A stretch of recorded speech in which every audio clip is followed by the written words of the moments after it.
This is my Blackmagic Pocket 6K Pro cinema rig, and today I'm going to show you how I built it piece by piece. What's up guys, my name is King and you're watching KI Films, a channel where I dive into my life as a content creator and filmmaker. Make sure you guys subscribe to this channel if you've never seen this face before and turn on those post notifications. Let's jump into the video. Right now I have my camera stripped down to its bare bones, which is just the camera body and the lens. But on the lens I have a lens ring and a ring for my matte box, which I'll show you in a second. This is what the camera looks like before I add anything to it. I do have a screen protector on my actual camera, which will be linked down in the description as well with everything else. Quick side note, all the links down in the description are affiliate links, so when you make a purchase off of those links, I do get a small commission. This is a Blackmagic Pocket 6K Pro, and this was my first cinema camera.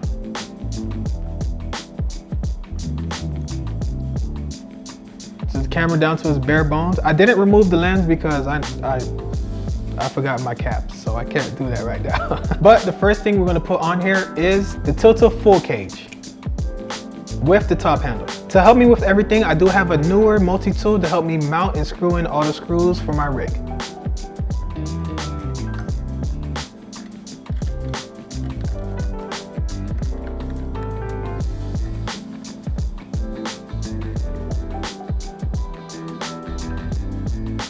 Now that the cage is mounted, I'm going to add the top handle. The full cage did come with a mount for the Samsung T5 SSD, which I have right here. I've mounted this SSD a couple different places, but as my rig grew, I did move it around a lot. So when I first got the cage, I would mount it here, and then I moved it to over here. I did try to mount it on the side here, but I ended up actually placing it back over here. One thing I really like about this rig is that these cords often come with screws so they don't get yanked out.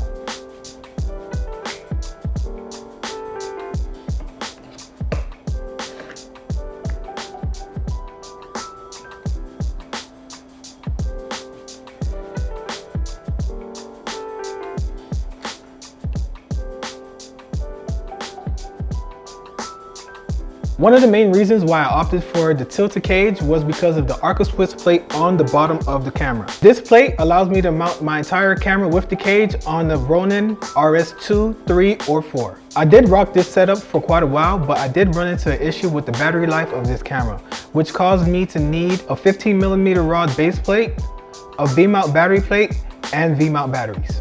The 15mm rod base plate that I ended up going with is the Tilta one for the Pocket 6K cage. One thing I really like about this cage is the locking mechanism. So it has this locking pin here, and it has a lock on the bottom. In the past, I did use 12-inch rods, but now I use 6-inch rods for my final setup, and I'll show you why in a second.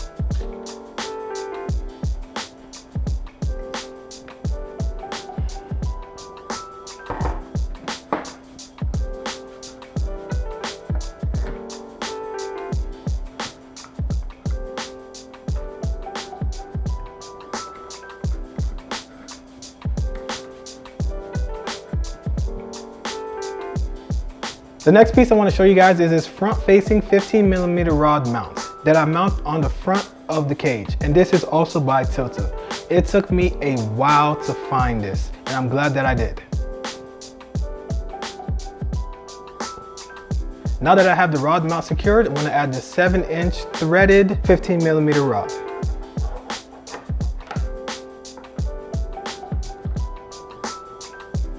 The reason why I opted in for the 4-inch rods instead of the 1-foot rods is because I can have this 7-inch rod always mounted to the camera whether I have a base plate on or not.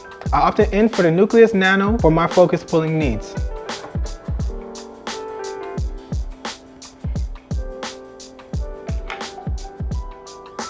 Before I mount the battery, I want to mount this D-tap splitter so I can plug in and power all of my accessories.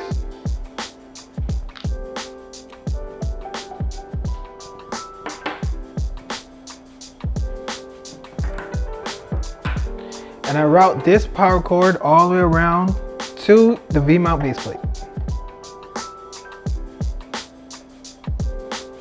Cable management is very important when you have a cinema rig. So that's why I went in and purchased these cable management 1/4 screws from Sprig. And I usually mount 2 on the side and 1 on the top. Next is power for the camera. I have this D-tap to wave pool connector for the Blackmagic 6K Pro. And I usually mount it here with the cable management screws. Next to power the Nucleus Nano, I have this D-tap to micro USB cord.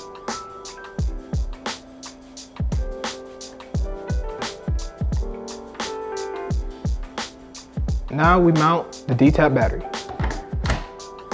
And now we have power. With this rig as it is, it does get pretty heavy, so I have to find solutions for mounting handles. So what I opted in for was these L bracket rosette mounts. I have 2 of them and I'm gonna show you why in just a second. I put one on the side here.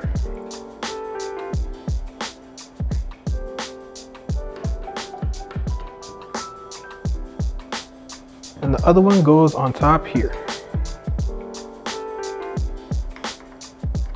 Now you see why I had to move this SSD holder a lot. So next I have this Nitsy Rosette articulating hand grip. The reason I like this hand grip so much is because I don't have to waste time unscrewing it. I can just turn it to any configuration that I need it to be in. And it will stay there unless I apply enough force to turn it into a different direction.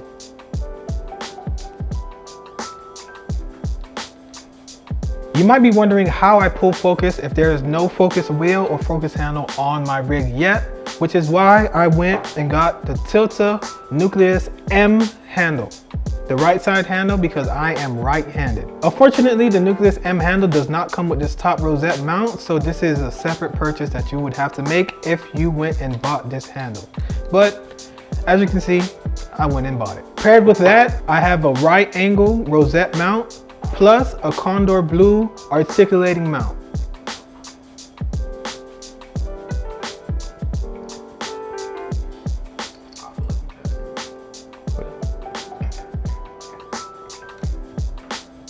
The reason I purchased this Condor Blue rotating rosette is because I don't have to waste time unscrewing the handle to turn it. I can just pull this back and turn it into any configuration that I need it in. The reason why I went with this one specifically is because it's the best build quality for the price point that I was looking for. With this rig as it is, I have this big battery in the way of the screen. So in the past, I would move this battery back like this so I could see the screen, but that came with its limitations. Because if I was operating from the side like this, it would be hard for me to see the screen, so I went and purchased the Portkeys BM7 2DS. I do have a screen protector on this as well, which will be linked in the description with everything else. Paired with this, I have a small rig monitor mount. I've had different monitor mounts in the past, but they didn't have this thumb screw on the side, so sometimes it would get very loose. So I'm glad that they added this.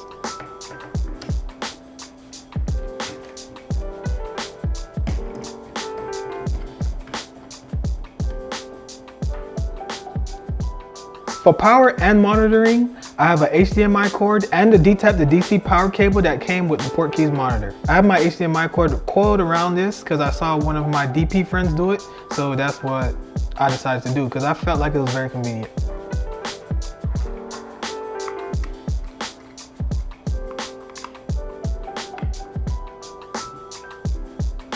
And this gets plugged in to the D-tap splitter right here.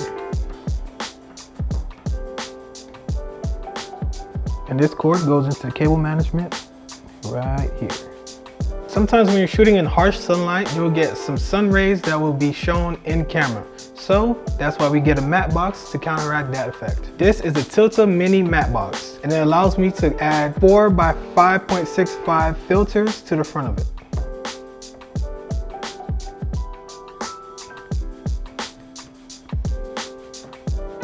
Last but not least is audio. I don't usually run an external microphone on my camera setup because I'm usually shooting music videos, but when I'm shooting content that deals with dialogue, it doesn't hurt to have one. This is the Audio-Technica AT875R shotgun mic, and I have a rickety leer and a pop filter for it, which I mount here whenever I'm using it.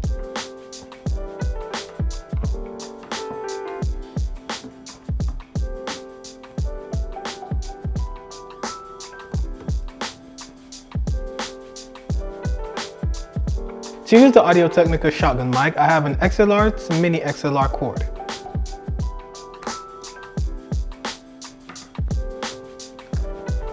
And that completes my cinema rig. Now you might be noticing this piece of equipment right here, and this is a Tilta style dovetail, which I'm able to mount onto a tripod, and I can slide it under my rig here.